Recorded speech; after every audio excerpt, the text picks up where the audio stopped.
Մինչ թեմայիս բուն մտքին անցնելը, այսինքն ինչ հարցերում է, որ երբեմն արդարներն էլ մեղադրվում են, բայց անտեղի,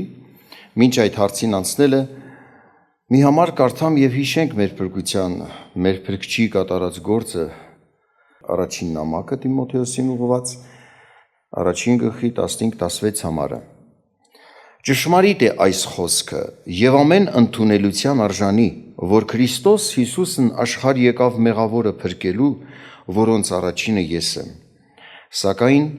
նրա համար ողորմություն գտա, որ Հիսուս Քրիստոս առաջինձանում ցույց տա բոլոր երկայնամտությունը օրինակ լինելու նրանց, որ պիտի հավատան նրան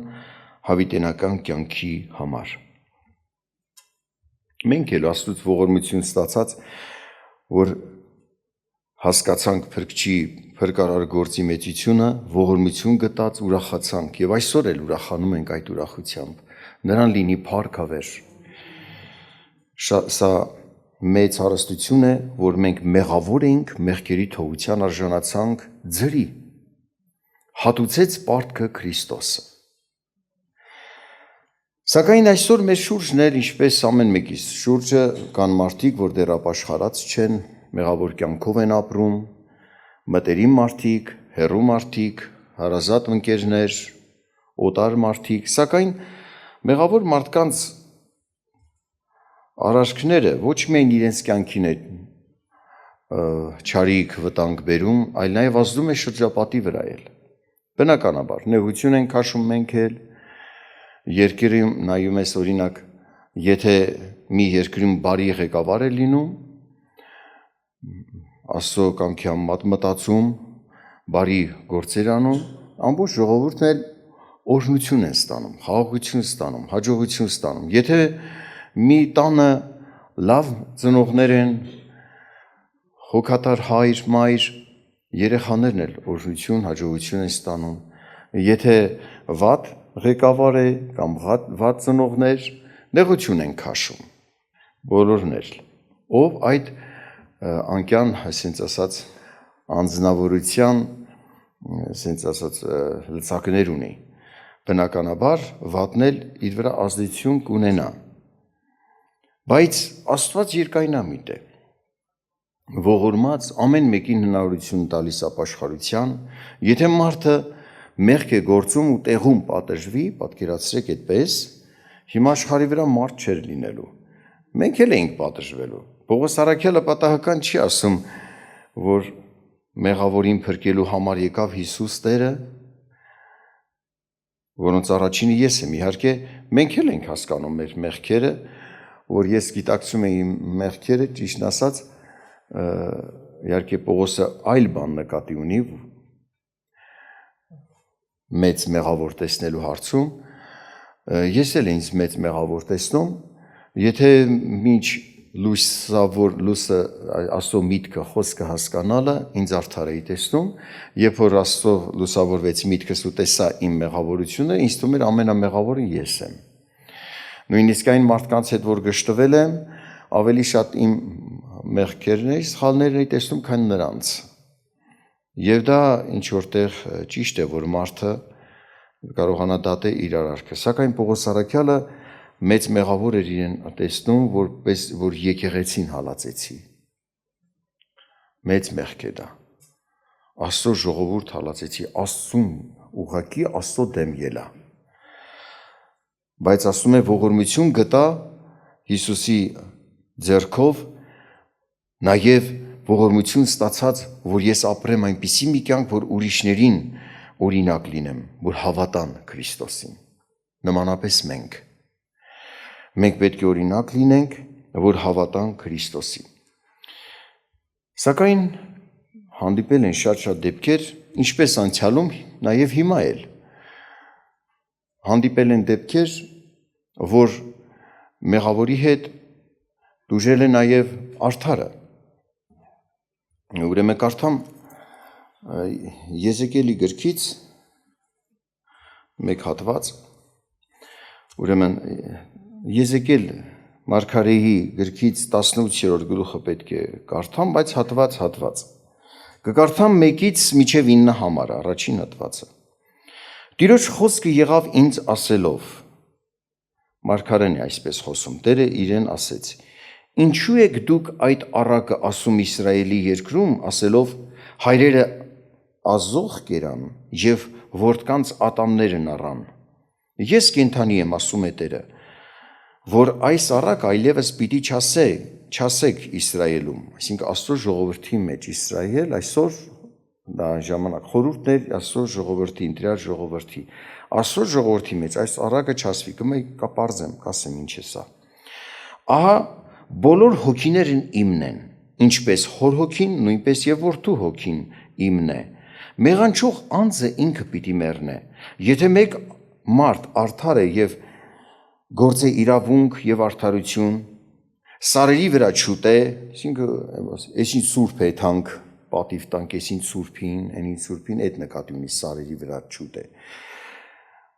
Եվ աչքը չբարձրացնե դեպի Իսրայելի տան կուռքերը, եւ իր ընկերի կնկան չփղծե, իր ամսական մաքրության մեջ լինող կնոջ չմոտենա, մարդու չզրկե, նրա պարտքի գրավը ետ դարձնե, բռնությունով բան չհափշտակե, իր հացը սովածին տա եւ մերկին հանդերձ հագցնե, վաշխով փող չտա, տոկոս չառնե, իր ձեռքը ետ քաշե անիրավությունից, ճշմարիտ դատաստան անե մեկին եւ մյուսի մեջտեղը, նա իմ օրենքովն է գնում եւ իմ իրավունքները պահվում է, որ ճշմարտություն անե, նա արդար է, նա անպատճառ պիտի ապրե, ասում է Տերը։ Ուրեմն այս առակը, որ ասում էին, հայրերը ազող կերան, որդկանց ատամները առան, այսինքն մի բան կերան, որ ատամ են փչացնում, իրանք ազողը կերան, որդիների ատամները փչացավ։ Այսինքն հայրերը մեղք գործեցին, որդիկ տուժեցին, որդիկ ջարմեն քաշեցին։ Այս բանը չպիտի ասվի։ Այսինքն ուշադրություն դարձրեք, դա մարդիկ ինչպես ելնելով էին ասում, ասենք հայրը ընտանիքում վատ է, պահել իրեն, հոգ չի արել, հարբեցողությամբ զբաղվել, ծեծ ու ջարդ անտեղի, որդիկ են տուժել, կողակիցն է տուժել, դժվարությամբ մեծացել, շատ բաներից զրկված մնացել, շատ հաջողությունների կրթության չեն հասել, այո, վնաս են քաշել, սակայն մարդիկ ուրիշ ձև էին մեկնում, կարծես թե հայրը եթե մեղավոր է, նեղություն են քաշում, ընտանիքը իրենք են մեղավոր, բավոնց, կարծես թե Աստված պիտի մեղավոր տեսնի նաև ընտանիքին, ոչ, այդպես չէ, հոր հոգին էլ է իմ ձեռքերի մեջ, որդու հոգին էլ, եթե մեկը մեղավոր է, նա դատաստանի օրը իր մեղքի պատիժը կկրի, որդին թեև երկրավոր նեղություն քաշեց հոր պատճառով, սակայն արդար ապրեց, նա դատաստան չի կրի, նա պիտի ապրի, արդարը պիտի ապրի, Աստված արդար է, այսպես էին մեղադրում, կարծես ոչ ուղղակի կարծես Աստծուն էին մեղադրում, այսպես, եւ շարունակությունում ավելի է պարզում օրինակներով, շարունակություն դարձրեք 10-ից 13 համարը կարդամ, եթե մի մարդ, այստեղ սենց է գրված, եթե նա ծնե մի անիրավ եւ արյունահեղ որդի, այսինքն եթե մի մարդ արդար էր, ու ծնե մի անիրավ եւ արյունահեղ որդի, եւ սա նա նրանցից միայն մեկիցն անե, այսինքն նա այս ամենը չանե, այս սարերի վրա ուտեել եւ իր ընկերի կնկան պղծե, խեղճին ու աղքատին զրկե, հափշտակություններ անե, գրավը ետ չդարձնե եւ իր աչքերը բարձրացնե դեպի կուռքերը, պղծություն գործե, վաշխով տա տոկոս առնե, միթե նա կապրի, նա չի ապրի, որ անում է այս բոլոր գարշությունները, նա պետք է անշուշտ մեռնե, նրա արյունը իր վրա։ Սա դատաստանի արժանացավ որդին, որ մեղավոր կյանքով ապրում էր, բայց հայրը, ինչպես վերևում ասում է, արդար է։ Եթե որդին անիրավ է, որդու անիրավության պատճառով հայրը չպիտի մեղադրվի, չի նազանդվել հոր խրատներին, կմեղադրվեր հայրը այն դեպքում, երբ որ ինքը վարդ բան սովորեցներ որդուն, վատ ճանապարհ ցույց տար, ուշադրություն եք դարձնում, ասում է այդ առակը Աստծո ժողովրդի միջից պիտի դուրս գա։ Ժողովրդի մեջ sense խոսք կա, չէ, ասում են պտուղը ծառից հեռու չի ընկնում, առակ է, չէ, սա էլ, բայց արի ու տես, ուշադրություն դարձրեք, Աստվածաշնչում գրված խոսք եմ կարդում, եթե որդին հայրը բարի մարդ լինի, լավ մարդ լինի, Աստծուց վախեցող մարդ, որդին արյունահեղ մարդ, հայրը պիտի Աստծո առաջ արդար լինի, որդին պիտի իր մեղքով գնա, իր մեղքը իր վրա, որ չափ աշխարհեց, չդարձավ Աստծուն, չնազանդվեց, մեղավոր կյանքով ապրեց, նա այդպես էլ պիտի գնա, կամ հակառակն է խոսում շարունակությունում, հակառակ օրինակն է լինում։ 14 համարում, կամ թե ահա նա մի որդի ծնե, այսինքն մի մարդ զավակ ունենա, եւ նա տեսնե իր հոր արած բոլոր մեղքերը եւ վախենա եւ այնպես չանե,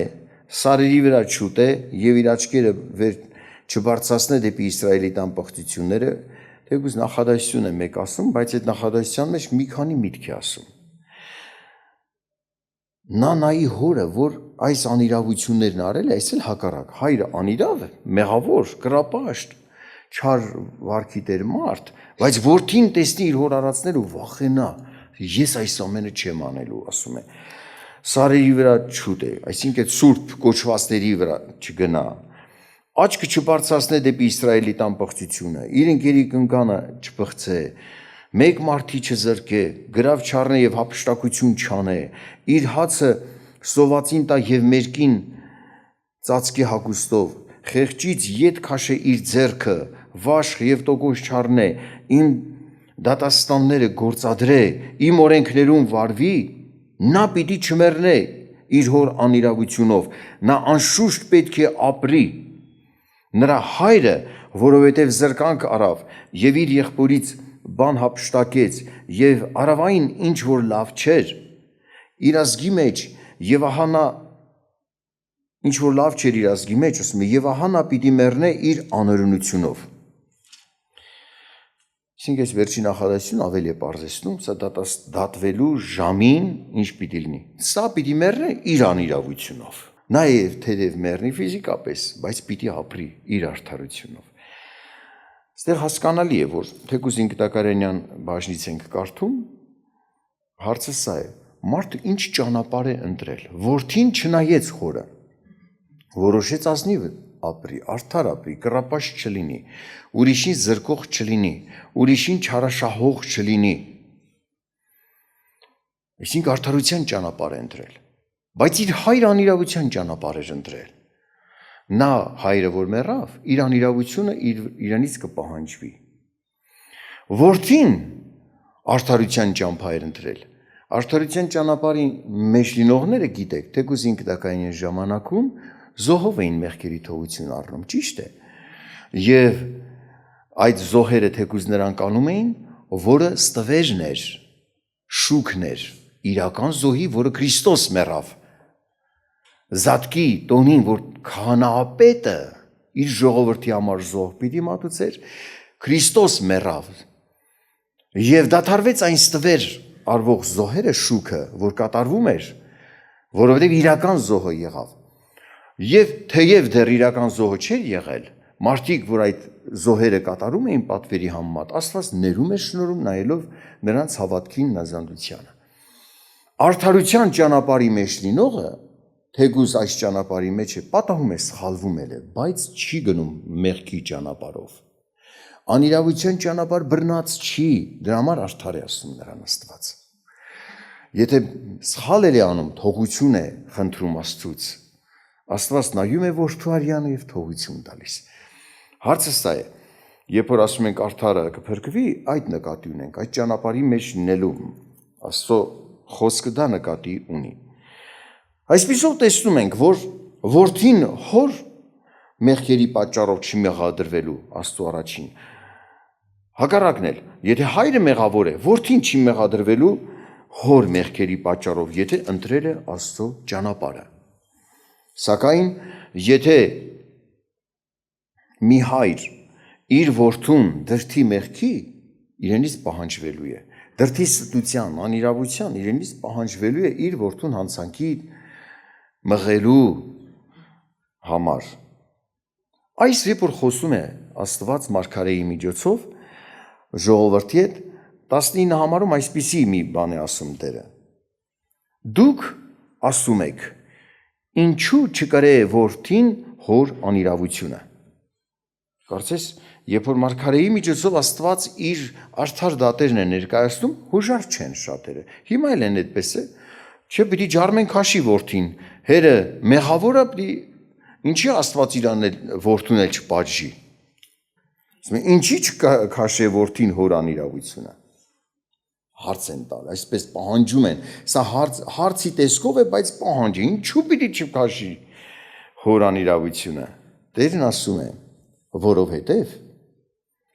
որդին իրավունք եւ արդարություն գործեց։ Իմ բոլոր օրենքները պահեց եւ նրանց կատարեց, նա պետք է անշուշտ ապրե։ Այս պահանջը կարծես սա է։ Ինչու պիտի որդին հոր անիրավությունը չքաշե։ Մենք էլ որ ապաշխարել ենք, ինչ գերդաստանից ենք եկել, արդար։ Չէ։ Մեր մեծերն էլ են մեղ գործել, այսինքն սա է, անկախ նրանից դու իրավունքի ճանապարհ կընտրես, թե չէ, քանի որ քո հայրերը մեղավոր են, դու էլ ես մեղավոր։ Բայց ես դատապարտել եմ ոչ թե իմ հորերին, այլ իմ հայրերի մեղքերն էլ։ Խնդրել եմ Աստված իմ հայրերը այս բանում սխալ են արել, ներող եղիր, ինձ էլ ողորմի, որ ես ազատվեմ այդ սովորություններից, դրվածքներից, որ իմ հայրերն արել են։ Ինձ մաքրիր։ Բայց եթե ինձ Աստված ողորմել է, որ ես չկրկնեմ այդ սխալները եւ իրավունքի արդարության ճանապարհով գնամ, Աստված չի դատի։ Մարդիկ են սխալ չափանիշներով պահանջում, անտեղի մեղադրանք, չէ, պիտի մեղավոր ճանաչվի։ Շատացեք դարձում ինչ վերաբերմունք է։ Այն անձը, որ մեղանչում է, նա պիտի մեռնե, որդին պիտի չմեռնե հոր անօրենությունով, եւ հայրը պիտի չկրե որդու անօրենությունը։ Արդարի արդարությունը իր վրա պիտի լինի եւ ամբարիշտի ամբարիշտությունը իր վրա պիտի լինի։ Ամբարիշտը երբ որ դարձի գա իր բոլոր մեղքերիցը որ արել էր եւ պահե իմ բոլոր օրենքները, իրավունքները եւ արդարություն գործե, պետք է անշուշտ ապրի, նա չպիտի մեռնի։ Սա արդեն կյանքի մեջ մտնելու խոսքն է, նա չպիտի մեռնի։ Նրա արած բոլոր հանցանքները պիտի չհիշվի։ Օրհնյալ խոսնում, չէ՞։ Փրկություն, մենք այսօր հասկանում ենք, այս ամենը Քրիստոսի հաշվին է։ Մտնես երկին քո հանցանքները պիտի չհիշվեն, որտեղ դու ճամփատ փոխեցիր։ Սա ինչ որ մեկ լավ արարքի մասին չի խոսքը։ Արդարության ճամփան ընտրեցիր, քո տիրոջ հետևեցիր, ասում է, նրա արած բոլոր հանցանքները պիտի չհիշվեն նրան։ Իր արած արդարությունով նա պիտի ապրե։ Միթե ես երբևէ ուզում եմ ամբարիշտի մեռնել, ասում է Տեր Աստված։ Չէ որ նա իր ճանապարհից դարձի գա եւ ապրել, դա եմ ուզում։ Բայց եթե արդարը ետ դառնա իր արդարությունից եւ անիրավություն անե, ամբարիշտի արած բոլոր պղծությունների պես անե, միթե նա կապրի, նրա արած բոլոր արդարությունը պիտի չհիշվի։ Նա նրանցով, այսինքն իր արած հանցանքով եւ իր արած մեղքովը պիտի մեռնե։ Նույնպես հակառակ, եթե մեկ արդարության ճանապարհի մեջ է, դուրս գա ճանապարհից, մեղավոր ճանապարհով գնա, նույնիսկ իր այն նախքին լավը էլ չի հիշվելու։ Ներկապային ինչ ճանապարհի մեջ է, ինչ ընտրություն ունի, ինչ նախասիրություն, սա արդեն իր նախասիրությունները, իր արած վատ գործերը ցույց է տալիս ինչ էություն է իր մեջ։ Այսպիսի չարություն ընտրած մարդը մտնի երկինք, պիտի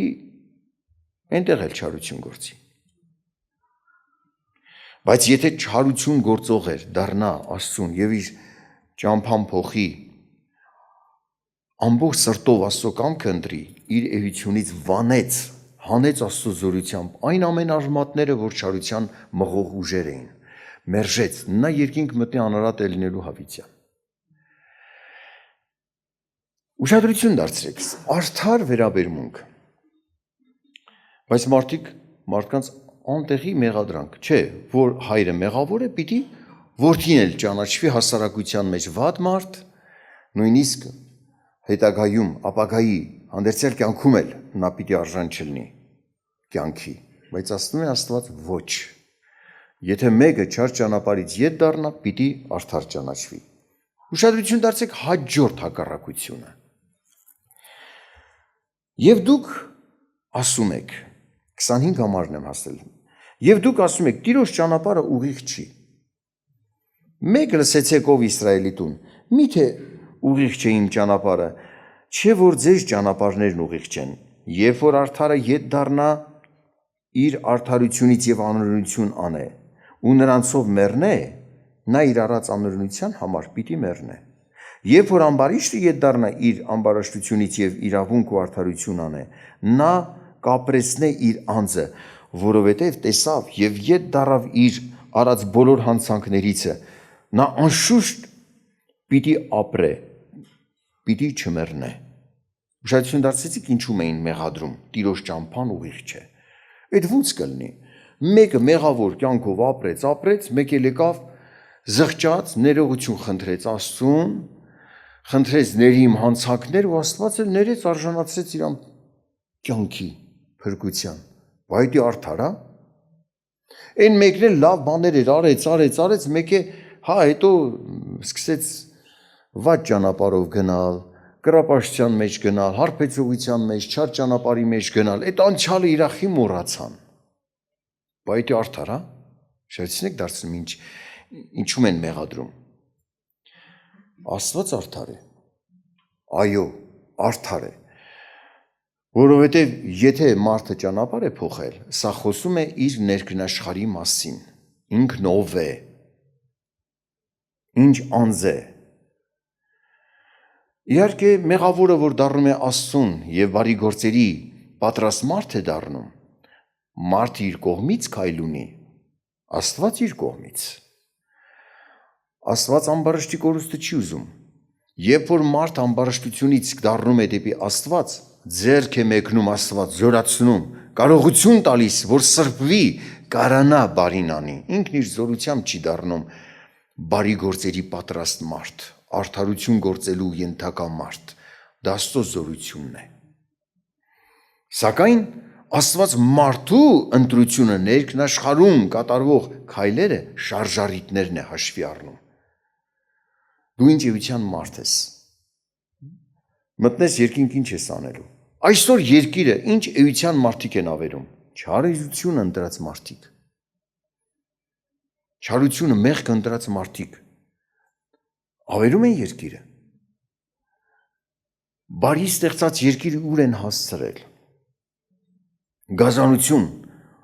պատերազմի վրա, զերծպարտություն մեկը սուտ ստի վրա, ուր է հասել երկիրը։ Այսպիսի էության մարդը մտնի Աստծո երկնային արքայությունը եւ ինչ կլինի այնտեղ։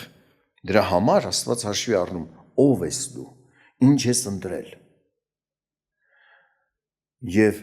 Աստծո կամք ընտրած մարդը, որ Աստծո կամքը իր սրտում ունի, կամենում է այն, ինչ որ Աստված է կամենում, սա է արդարի ընտրությունը, թեև սխալվի էլ, բայց իր ընտրությունը սխալը չէր։ Մարդը կարող է արդարը մեղանչի, բայց իր հաճությունը մեղքը չի։ Նա դատապարտում է մեղքը, որովհետև ընտրություն չունի մեղքի հանդեպ, Աստված մաքրում է։ Աստված ձեզ օրհնի։ Ուշադրություն դարձրեք Տիրոջը նաև այս օրերին էլ մեղադրում են, երբ որ Աստված Հիսուս Քրիստոսը մարդկանց փրկություն է շնորհում։ Առաջին Կորինթացիս նամակում Պողոս առաքյալ այսպիսի խոսք է ասում, Քրիստոսին հավատացող ժողովրդին ասում է սրբվածներ, սուրբեր, կարծես այսպես ինձ, Աստծո բաժին, պատկանում եք դուք Աստծուն։ Առաջին Կորինթացիս նամակի առաջին գլխի 2-րդ համարը կարդամ. Աստծո եկեղեցուն, որ Կորինթոսումն է, Հիսուս Քրիստոսում սրբվածներիդ կանչված սուրբերիդ, այն ամենի հետ, որ մեր Տեր Հիսուս Քրիստոսի անունը կանչում են ամենտեղ, իրենցը եւ մերը։ Ուշադրություն դարձրեք, ասում է Աստծո ժողովրդին կանչված սուրբեր, Քրիստոսով սրբվածներ։ Եվ իրականում Քրիստոս իր եկեղեցին սրբում է նաև եկեղեցին Աստծո ժողովուրդն է։ Եվ Աստծո ժողովրդին միաբանվող ամեն մի անհատի խրատում իր խոսքով սրբում տանում է սրբության, Քրիստոսով սրբվածներ, որ հասկանա լավն ու վատը որն է։ Երբ որ մարդը հասկանում է ինչ էր սխալը, խնդրում է Տերների, ես հարցը չի հասկացել, թողություն է տալիս, իրարյան գնով, սրբությունից սրբություն է տանում, որ իր ժողովուրդը լինեն սուրբ եւ արդար եւ անարատ։ Բայց արի ու տես, փաստեր տեսնում ես հենց Աստծո Քրիստոսի եկեղեցում կան մարդիկ լինում են, հանդիպում են մարդիկ, որ հակառակությունների մեջ են։ Հենց նույն նամակի 11-րդ համարում, նույն գլխի 11-րդ համարում Պողոս առաքյալը այսպես է ասում. որովհետև ձեր մասին ինձ լուր հասավ եղբայր Քղիվեի ընտանիքից, թե հակառակություններ կան ձեր մեջ։ Էլ չեմ շարունակում, հարցը ինչ էր։ Կան հակառակություններ, մեկը մեկի դեմ հակառակում էին։ Բայց ուշադրություն դարձրեք, եթե Քրիստոսի ընտանիքն է Աստծո ժողովուրդը, որի համար հոգ է անում Քրիստոս, արի ուտես շատ օտար հավատքի խմբեր քրիստոնյաների, կոչված քրիստոնյաների վատ պահվածքի համար քրիստոնեության ճանապարհն է անարգվում։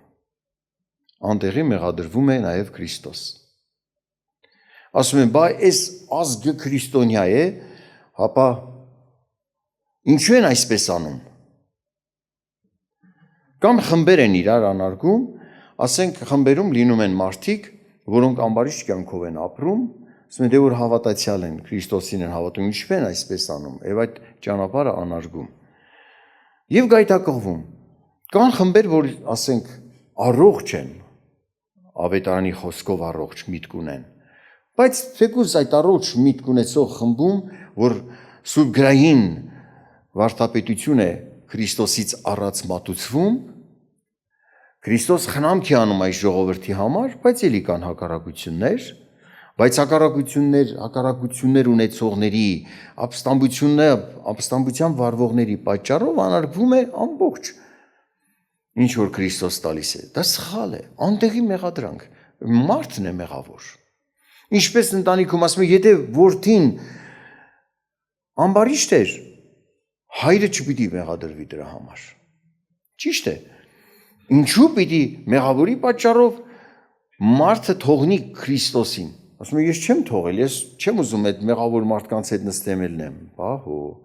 Այդպես եղավ դու կզրկես քեզ Քրիստոսի մատուցած ուսմունքից, որ Քրիստոս տալիս է իր ժողովրդին իր ծառաների միջոցով։ Ինչպես հայր իր ընտանիքին է խնամք անում։ Մի որդին լավն է, մի որդին հակառակող է, բայց հայր իր խնամքն անում է։ Նմանապես մեղադրում են մարդիկ անտեղի Աստծո ծառաներին։ Մի խոսք կա այսպես առաջին նամակ Տիմոթեոսի 3-րդ գլխում, երբ որ խոսում է այս տեքստում, որ ով ուզում է Աստծո ծառա լինի, պետք է ունենա հոգևոր այս չափանիշները։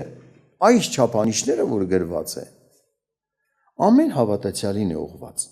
Շատ անգամ մարդիկ կարդում են, մտածում են միայն երեցներին է ուղղված այս խոսքը, այս չափանիշները։ Կարդամ հատվածը։ Առաջին նամակ Տիմոթեոսի 3-րդ գլխի 1-ից 5 համարը կկարդամ, որ տեքստից դուրս չգա, 4-5 համարների հետ է կապված հիմնականում խոսքս։ Ճշմարիտ է այս խոսքը, եթե մեկը եպիսկոպոսության է ցանկանում, բարի գործի է ցանկանում։ Բայց եթե եպիսկոպոսը պետք է անարատ լինի, մեկ անգամ մարդ, զգաստ, խոհեմ, պարկեշտ, հյուրասեր, սովորեցնելու հարմար, ոչ գինեմոլ, ոչ զարկող, այլ հանդարտ, կռիվ չանող, ոչ արծաթասեր, իր տանը բարի վերակացու լինող, որ որդիներ ունենան հնազանդության մեջ ամեն պարկեշտությունով, բայց եթե մեկը իր տանը վերակացու լինել չգիտենա, ինչպես նա Աստծո եկեղեցուն խնամք կանե։ Ու շարունակում էլի տվյալներ, ոչ նոր հավատ, արդեն սա ասենք երեց է ուզում դառնալ, անփորձ չլինի, նորահավատ չլինի։ Բայց այստեղ չափանիշներ կա, որ բոլոր հավատացյալներին է վերաբերում։ Միայն երեցը չէ, որ պիտի իր ընտանիքի համար բարի վերակացու լինի։ Ամեն մարդ, հայր, մայր, եղբայր իր եղբոր քրոջ հանդեպ, ընկերն իր ընկերոջ հանդեպ։ Սակայն ուշադրություն դարձրեք, կոնկրետ այս հատվածին նայենք, մարդիկ այսպես են մեկնում։ Եթե մի անձնավորություն երեց լինելու այս ծառայության դիրքի մեջ է ու ունենա որդիներ աննազանդության մեջ, ուրեմն ինքը իրավունք չունի երեց լինի։ Բացատրում են այսպես, մեկնում են այսպես։ Արդյոք դա է ասում։ Եթե Պողոս առաքյալը դա է ասում, ուրեմն դուրս է գալիս աստվածաշնչյան ամբողջ իրավունքի սահմաններից։ Երբևէ աստվածաշնչում չկա իրար հակասող միտք։ Եզեկիել գրքում գրվածը եւ սա այս խոսքը իրար հակասող չեն։ Սա սուրբ գիրք է։ Հարցը սա է, որ մարդ, որ տեսնում է իրեն պատրաստ, կամ մարդիկ, որոնք ուզում են ճանաչել մի անձնավորության որպես եպիսկոպոս երեց, պետք է այս մարդը բարի վերակացություն անի իր ընտանիքին, այնպես աշխատի, որ իր որդիները Աստծուն նազանդության մեջ գնալու հնարավորություն ունենան, նպաստի իր նիստուկացը, մատուցած ուսմունքը, կրթությունը, իր ապրածը իր որդիներին օրինակ լինի, որ նրանք գնան դեպի հնազանդության։ Եվ եթե ինքը այդպես անի, ինքը մեղադրելի չէ, եթե չգնան հնազանդության։ Քրիստոսն է սիրեց եկեղեցին, չէ, ինչպես ասում Եփեսացիս նամակում, եւ իր անձը մատնեց, Եփեսացիս նամակի 5-րդ գլխում խոսում է այդ մասին, ուշադրություն դարձրեք, հոմանիշներ իրար կողքի տանենք, որ ավելի հեշտ լինի դա հասկանալ։ Եփեսացիս նամակի 5-րդ գլխի 25 համարում ասում է. «Մարդիկ, սիրեցեք ձեր կանանց, ինչպես Քրիստոսը սիրեց եկեղեցին եւ իր անձը մատնեց նրա համար, որ նրան սրբացնե մաքրելով ջրի ավազանով, այսինքն խոսքով, որ իր առաջին փառավոր կանգնեցնե եկեղեցին Աստծո ժողովրդին, որ չունենան մի արատ կամ խորշոմություն կամ ուրիշ բաներ, որ սուրբ եւ անարատ լինեն։ Սակայն եթե Քրիստոսի այս խնամքը ստացած մարդը սրբության անարատության մեջ չընտրի գնալ, իր մեղքը, իր անօրենությունը իրենից կպահանջվի։ Քրիստոսն արել է ինչ որ պետք է։ Այնպես էլ տան մեջ, եթե մի անձնավորություն իր ընտանիքի համար հոգ է արել, այս պահանջը կատարվել է։ Նա բարի վերակացու էր իր ընտանիքի համար, եւ եթե կարողացել է բարի վերակացու լինի իր ընտանիքի համար, նա կարող է նաեւ եկեղեցում լինել բարի վերակացու։ Իրենից պահանջվում է իր գործերի համեմատ, անկախ նրանից իր որդին կհնազանդվի Աստծուն թե ոչ։ Կհնազանդվի, ինքն էլ արդարների մեջ կլինի, չի հնազանդվի, ասում է Աստված, որդու մեղքի պատճառով հայրը չպիտի մեղադրվի։ Ուշադրություն եք դարձնում, արդար պիտի ճանաչվի եւ արդարներին խոստացված պարգևները պիտի ստան արքայության մեջ, բայց այսօր մարդիկ ասում են, չէ, այդպես չէ, անտեղի մեղադրանք, սխալ դատ, Աստված արդար է։ Մարդկանց գաղափարներով չի շարժվում, ինքը արդար է վերաբերվում, ամեն մարդուն իր գործի պես կտա կհատուցի։ Եվ այսօր էլ Աստված իր արդարներին ճանաչում է, ում ինչ շնորհք, ինչ պարգև տա, ամեն մեկիդ համար։ Սա միայն երեցի համար չէ, ամեն մեկս պետք է մտածենք, մեր ընտանիքներում լինենք բարի վերակացու, մեզանից կախվածը դա անենք։ Նաև ամփոփեմ խոսքս, սխալ դատերից զգուշացեք։ Հենց Եզեկիել մարգարեի գրքից, որ կարդում ենք, խոսում էր Իսրայելի ժողովրդի, ինչու է ասում այսպես Իսրայելի տունը։ Այսինքն Աստծո ժողովրդի մեջ էր սխալ չափանիշներ։ Եվ Աստված ուզում էր, որ այդ չափանիշներով չմտածեն, արդար լինեն, ազնիվ լինեն, Աստծո միտքը հասկանան։ Եվ երբ որ Աստված իր արդար դատերն անի, ասեն ամեն, ոչ թե հակառակեն, իրենք էլ ընկնեն։ Մինչև անգամ երկրավոր ժամանակներում Դուք տեսնում եք Աստծո վերաբերմունքներ արդարի հանդեպ ու մեղավորի հանդեպ։ Բայց եթե դուք Աստծո ծրագիրը սուրբ արդար վերաբերմունք չհասկանաք, արդար դատերի մեջ կմեղադրեք Աստծուն։ Կամ չեք պատկերացնի, որ Աստծուն եք մեղադրում։ Աստծով առաջնորդվող մարդկանց, որոնց միջոցով դատերը ներկայացնում Աստված, այդ դատերը սխալ կհամարեք։ Բայց հետագայում կպարզվի, որ նրանց դատերը Աստծուց էր։ Բայց դուք զրկվեցիք սխալ չափանիշներով վերլուծելով արդարների ճիշտ սուրբ դատերը, զրկվեցիք օրհնությունից։ Այսպես թող չլինի։ Զրկվեցինք այս ինչ մարդու ծառայությունը ընդունելուց, այսպես թող չլինի մեր կյանքում։ Աստծո միտք ունենալով կարողանանք միաբանվել առանց արգելքների, Տիրոջ ծառաների ծառայություն ընդունել, արդարին արդար ճանաչել։ Տերը ձեզ օրհնի։ Այսքանը աղոթ կանենք։ Թող ների մեզ Աստված մեր ամեն սխալ մոտեցումների համար, գուցե արել ենք, չենք էլ նկատել, Աստված մեզ օրհնի եւ հիշեցնի պատշաճ ժամանակին այս սովորած բաները։